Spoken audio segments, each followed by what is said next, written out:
ఢిల్లీ సింహాసనంపై కూర్చునే పార్టీ ఏంటి అనే దానిపై ఇప్పటికే క్లారిటీ వస్తుంది. ఇప్పటివరకు ఉన్న ట్రెండ్స్ ప్రకారం ఢిల్లీని ఏలేదు ఎవరు. 29 స్థానాల లీడ్లో మాత్రమే ఆమ్ ఆద్మీ పార్టీ ఉంది. ఆమ్ ఆద్మీ పార్టీ సారి అధికారాన్ని కోల్పోబోతోంది అనే చర్చ జరుగుతుంది.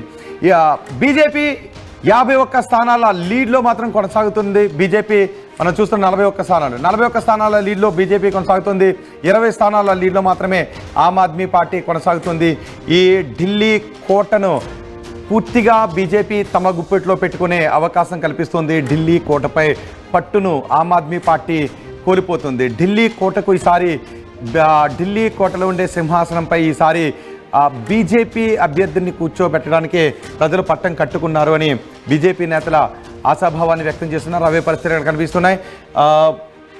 ఢిల్లీ అసెంబ్లీలో అడుగు పెట్టాలంటే అధికార పార్టీగా ఢిల్లీ అసెంబ్లీలో అడుగు పెట్టాలంటే 36 స్థానాలను గెలుచుకోవాలి. మన ఆర్టీవీ స్క్రీన్ పైన మీరు చూడొచ్చు. బీజేపీ నేతలు చేసుకుంటున్న సంబరాలు మీరు ఆర్టీవీ స్క్రీన్ పైన